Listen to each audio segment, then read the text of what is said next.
Hello everybody and welcome to another episode of Box Office Talk. This is the show where I break down what happened at the box office, see if my predictions for the top 5 are correct, then make predictions for next week's top 5. So let's get right on into it. Last week I predicted that number 1 would be Flight Risk, number 2 would be Brave the Dark, number 3 would be One of Them Days, number 4 would be Mufasa the Lion King, and number 5 would be Wolfman. Jesus Christ.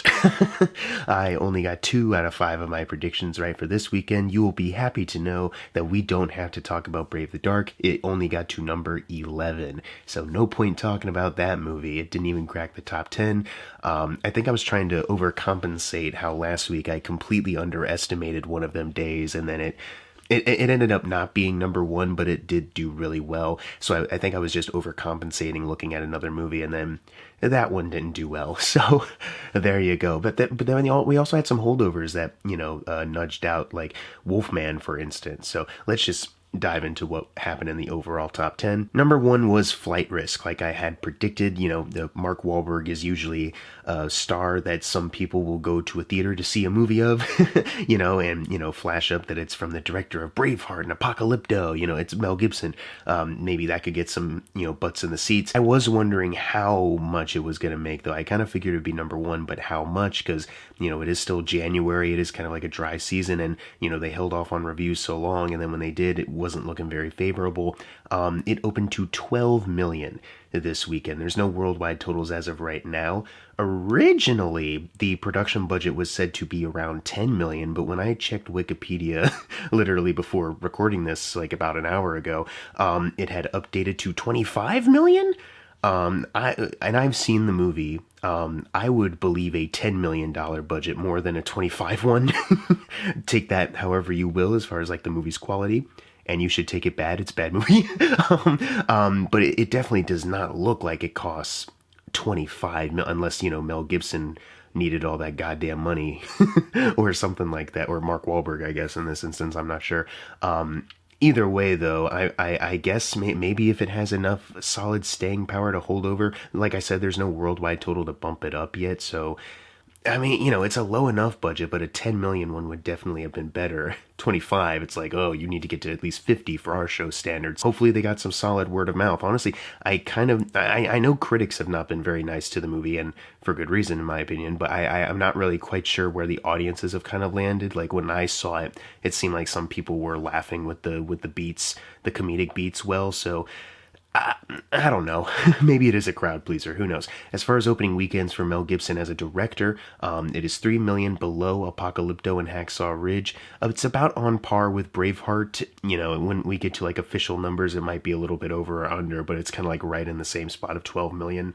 And then 71 million below Passion of the Christ. That was like his biggest opening weekend ever, that movie. It is at least 8 million over The Man Without a Face. I believe his directorial debut was that one. So, I don't know. All of these are unadjusted for inflation, but it seems like he gets, except for Passion of the Christ, and I guess, Man Without a Face, the other big ones, this one's kind of just on par with that kind of gathering. It needs 12 million until it outgrosses the entire domestic run of Man Without a Face. But I don't have anything else to add. Why do I want to talk about Mel Gibson? Only fuckwits want to talk about Mel Gibson. I'm kidding. Or I'm not. Anyways, number 2 is Mufasa the Lion King. Still fucking here. I was so bummed I had to get a screen grab for my Wolfman review the day after my box office video, and I was so bummed to see that Mufasa had squeaked ahead of One of Them Days. It was really kind of tragic that this movie's still holding over this well, Anyways, it made 8.7 million, adding to a domestic total of 221. It is still 322 million away from the 2019 version. Worldwide, it is sitting at 626 million, so that places it 1.035 billion away from the remake. But like I said, I don't want to. This is lame. This is boring. What else do I have to add to this? Let's just jump to number 3. One of Them Days. Sure, it may not have been number 1 after all last weekend, and sure, it may not have been able to beat it this weekend either, but it did make 8.0 million, which now adds to a domestic total of 25 million, which means it's only 3 million away from doubling its 14 million initial production budget.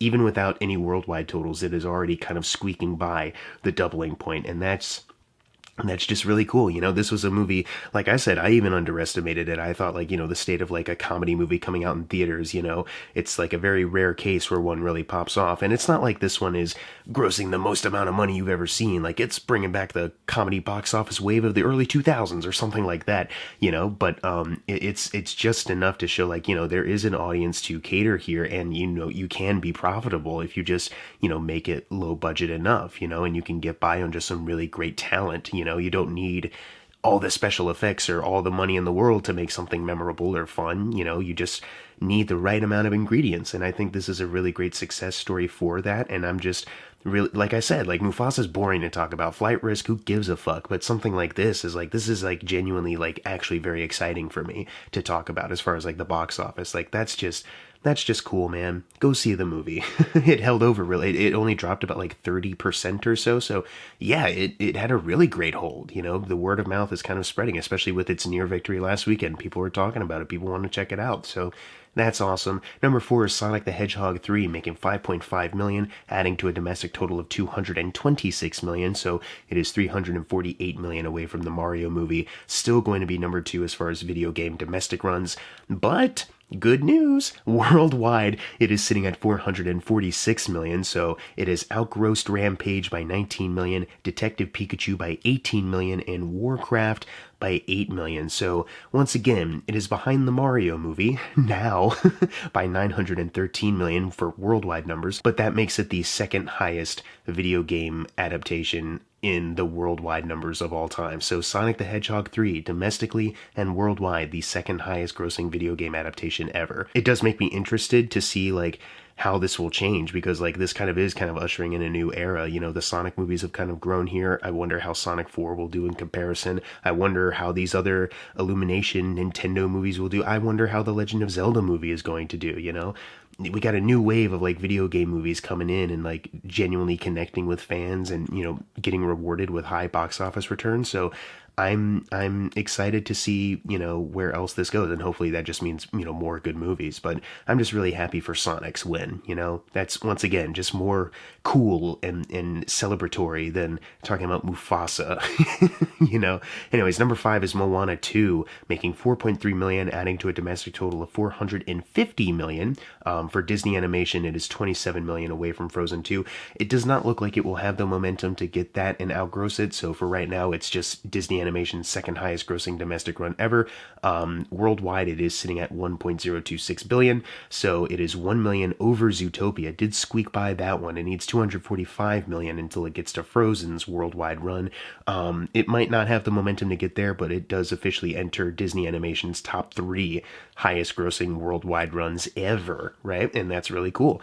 For the year 2024 worldwide, it is behind Deadpool and Wolverine by $312 million, so still in the top 3 there. And then jumping back to domestic real quick, I kind of wanted to end on this one because it's a little topical. It is still behind Wicked, now by $18 million. And even though it is kind of slowing down now, it's only in like the, made $4 million this week, and it's going to get lower. And Wicked has been ahead of Moana 2 as far as like the domestic numbers this entire time, pretty much. And that's always been cool to me. I've always liked seeing that because I think Wicked is a better movie. But there is a part of me, and I don't know if we're even going to be able to track it, but there is a part of me that wonders, now that Wicked is on premium video on demand right now, it's been on there for, I think, about like a week or so. It's completely dipped out of the top 10. We're not going to circle back to Wicked later on in the video. It does make me wonder, like, man, if if it wasn't for maybe like the incoming like Oscar buzz surrounding Wicked, and maybe more people want to go check it out again because of that, I wonder if like Moana 2 would have had like a,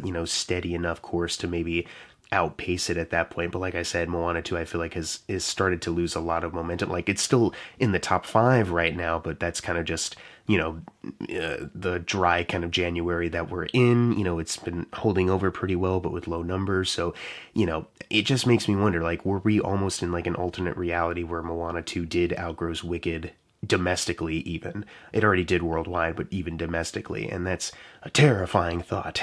and maybe it could still happen. I don't know. Just interesting how, you put Wicked out on premium video on demand, and then all of a sudden it just fades away. Meanwhile, Moana 2, as far as I know, they haven't put that out yet, still thriving. Number 6 is Presence. This one I didn't predict to make the top 5, and, I was right to do so, but it got pretty close, and then when I saw that the production budget was $2 million, I, was so ecstatic.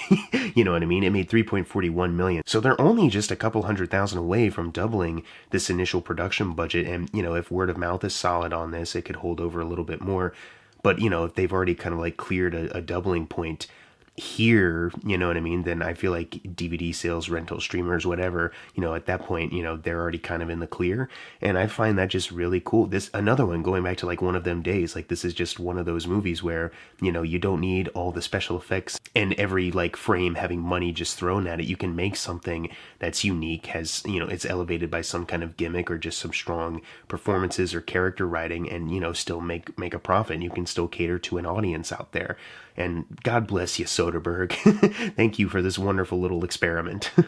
That's just really cool to see. It's just such a small scale kind of success story right here. Certainly doing better than number 7, which is Wolfman. Gosh, this one, from not opening to what could have been a very easy number 1 last weekend and now dropping out of the top 5 completely. Yeah, and it's just squeaking under Presence, making $3.40 million. So that does add to a domestic total of $17 million for Leigh Whannell. It did outgross Upgrade by $6 million. It is sitting behind Insidious 3 now by 35. Worldwide, it is sitting at $27 million, so they did cross over the initial production budget just by $2 million, but, our show standards, you need to double that in order to be considered a success, so they're a little ways off from there. And the fact that it has dropped so low onto this list is obviously not a fantastic sign. For Leigh Whannell, it did also outgross Upgrade for worldwide numbers, this one by $11 million. And then once again, it needs to outgross Insidious 3 here, this one by $93 million. So yeah, just like I said, just what could have been, and, for all intents and purposes, should have been like a bigger hit, just completely missed the mark. It's kind of weird. It's kind of hard to kind of range like what's going to hit or what's going to miss, because we've seen, really bad, like stupid, like worse movies is what I'm kind of trying to get at. Worse movies kind of do very well on a smaller budget. This one is, if you've seen my review, you know where I kind of stand on it. I'm a bit more in the middle on it. But it's kind of surprising to see just like what specifically will like upset people. The like cinema score on this one is like a C-. Both, the last time I checked on Rotten Tomatoes, both the audience and critic scores are in the negative. It's like, man, like this one, it's I don't know what it is. Just, came out at the wrong time. People weren't in the mood. I don't know. It's kind of interesting though. But yeah, uphill battle to get to that doubling point, which I do not think is going to get. Sorry, Leigh Whannell. I wish you moved on to a different thing instead of doing another Blumhouse monster movie that kind of seemed like, there wasn't as much passion behind it as much as like the Invisible Man one. Like, even though I don't think that's a perfect movie, I still feel like there's a lot more of like an artistic vision driving that. Whereas Wolfman, it's a bit more basic, you know what I mean? Just as far as like the feel you get when you watch the movie, like clearly there's some kind of idea here, but they don't even really meet it all the way. It doesn't feel as satisfying, or it's not made to feel as grand as like what the Invisible Man did. So that's, maybe that's what it was. I don't know. Number 8 is A Complete Unknown, making $3.1 million, adding to a domestic total of $62 million.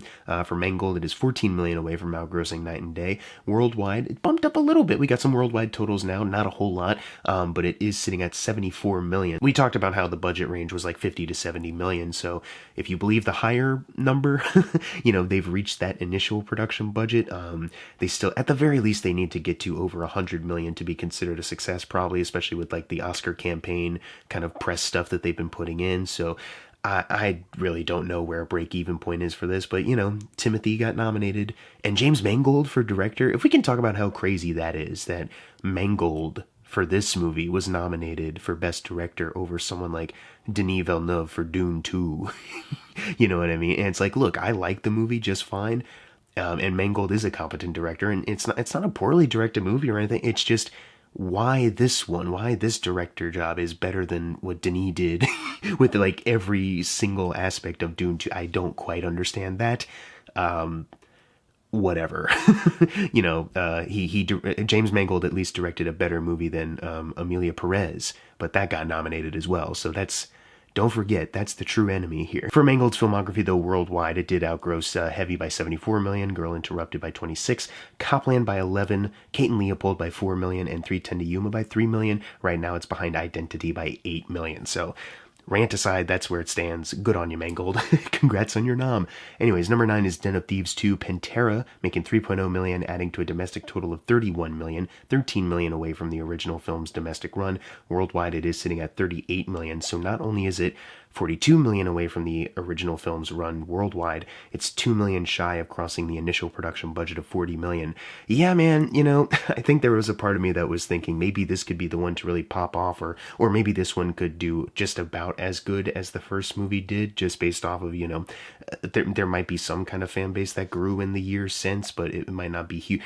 It just seems like this one even missed the mark. And it's a decent movie. Both of the movies have been decent, you know, but maybe that's it. Some people just look at it as kind of like a little, you know, too late for it to be coming out. People maybe aren't as interested as they estimated. I don't know. Like, once again, like this and The Wolfman, it's kind of hard to range sometimes like what specifically it was that didn't connect or wasn't clicking with people, but you can theorize for sure with elements of these. Anyways, closing out the video, number 10, The Brutalist, 3.5-hour epic, nominated for many Academy Award, I think 10 exactly, 3 shy of Emilia Perez. Man, must not have been that good then. Emilia Perez is the best movie I've ever seen. It's not. Anyways, it made $2.8 million, adding to a domestic total of $9.3. Worldwide, it is sitting at $11.5. A lot has been put into how this movie only cost $10 million to make. Not sure what the marketing budget will be, because A24 doesn't market them a whole lot well. You know, they prioritize some over others. Who fucking knows how that works? It did get nominated for 10 Oscars though, so you know, maybe it'll pay off in the end. Maybe they'll double this budget at some point, or maybe they're already in the clear and we don't know. I don't know. Either way, you know, it's good that some people are checking this out in the theaters, because I know 3.5 hours is daunting, right? They do have the intermission built in, but even with that, it's still like you're still gonna have to be there the whole time. You know, you can get out of the theater briefly, but you have to stay in the cinema, you know. So I'm glad some people are still checking this out though. Anyways, now it's time for the fun part, the predictions for next week's top 5. Number 1, I'm going with Dogman. You can't underestimate these gosh darn kids and their fucking Captain Underpants / Dogman, Dave Pilkey shit, just at least recently too. So I think Dogman will be number 1. Number 2, I think, will be Companion. Number 3, Flight Risk. Number 4, Mufasa the Lion King. And number 5, One of Them Days. But what are your predictions for next week's top 5? Leave them in the comments below. And as always, thank you guys for watching. Make sure to subscribe. I'm Jackson Fulcher. See you guys next time.